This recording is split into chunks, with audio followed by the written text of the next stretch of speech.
Hey everybody, welcome back to Doc G's Reloading. Well, just to let everybody know, I just had two videos that were removed by YouTube where they said I violated their firearms policy.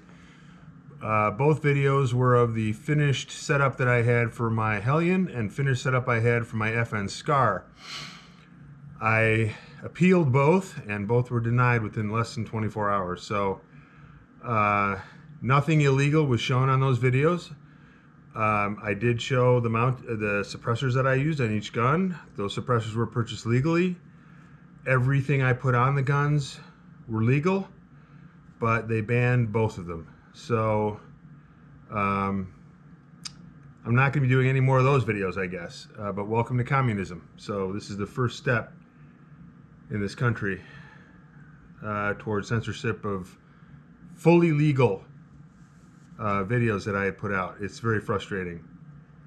Okay, well today we're going to do the unboxing of the PS90. Now this is just an unboxing. I'll do the features and disassembly later. But yes, I bought a PS90. So, you know, I kind of thought about it for a little bit. You know, this has been around for over 30 years. This is the 33rd year this has been out. And I figured, you know what, I have the handgun already, so I have the ammo.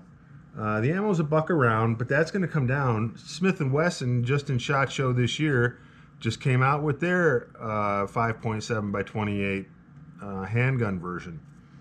And it has a threaded barrel, it has the ability to put a suppressor on it, and the suppressors I have would work on this, but I have to get a different barrel for it. The 5.7 round coming out of this barrel, even if I shorten it to the 10.5-inch barrel, is still over 2,000 feet per second. So it's still a really nice round out to 200 meters. So, you know, 225 yards about. So I figured, you know what? Yeah, so it's $1 a round, but even like I said, with Smith & Wesson coming out, the Price Spear also announced that they're going to come out with their own version of a 5.7 cartridge. I know some people reload it. I'm not going to shoot this enough to reload it. And really, the round itself the case itself has a lacquer coating on it, and you cannot remove that lacquer coating during cleaning of the case, because if you do, they won't extract. So really, even in the manual, it says use just the factory ammunition. I've heard they're finicky with powder, so I'm not going to bother reloading this caliber. I already reload 9 and 40 and 223 and 308 in my progressive. So, but really, just a nice cartridge. I love this cartridge. It's really nice. I mean, it's not the be-all end-all, but it's a really nice cartridge. And I think for a handgun carry, it's a really nice carry gun because it's not going to over-penetrate. Especially from a handgun, and it's going to cause some good knockdown power, and you can get a quick follow-up shot because there's very little recoil. All right, well, let's unbox this puppy here. So this is what you get when you go into the store. You get the plain box. That's it. Nothing exciting. So I open this up here, and then you got your plain box with cardboard inside. So this is your sight tool. So this is these are the tools that you need to adjust this front sight here. So I'll go over those in a minute. I bought some Picatinny rail to connect to here. Michigan, we get this Michigan thing here. My store gave me a trigger lock, although I don't think the trigger lock would work in here. But anyway, then you got your manual here. Your FN manual, and then you've got warranty cards and firearm safety stuff, warranty card there, and then your manual, and then this is how you adjust or change your sight on the Picatinny rail. So all of this is your important paperwork there, and then this is what you get. So you got your foam pad there, and you got chunks of cardboard in the front and back. Here, let me pull this out. So in this box here is your actual lock that would work. So this is the one that comes with the gun. because this would, go through here, probably like that. That would go through there, and that would work as a trigger lock for this, or whatever you want to call it, lock, action lock. And then you got your 30 round magazine here. I already converted this to 50. I bought a little base plate online. They make those little base plates. Instead of just pulling it out and sawing it off and sticking the plate back on, I just pulled out the whole thing and bought a little plate on Amazon for, I think, $6. And the plate has a little hook in the back where your spring hooks into. So then it actually mimics a 50 round magazine.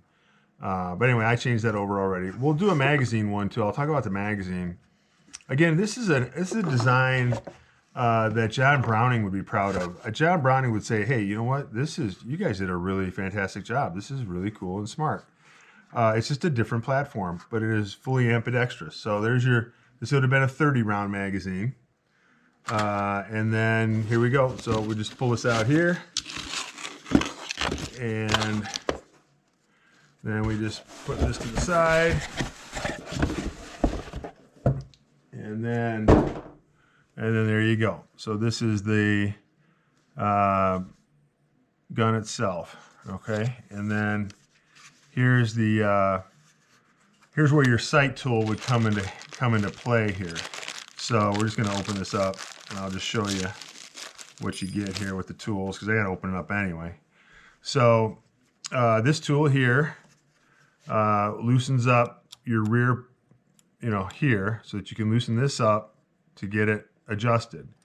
So you loosen this up first so that you can move this back and forth this way. It rotates this way back and forth because you have a peep sight through here. So to do that, you have to stick this thing in there. This thing locks into place. As I say that, and I can't get it locked in there. Yeah, there we go. So, well, easier said than done. But you have to slide this through here to get into the center.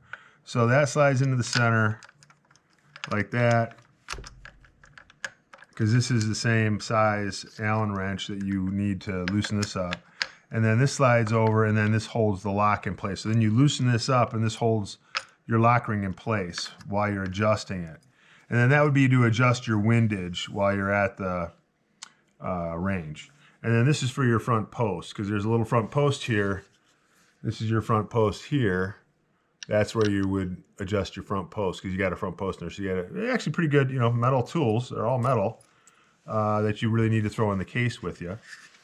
And then this is the gun. And then you can put a 10-inch barrel on this. They make it.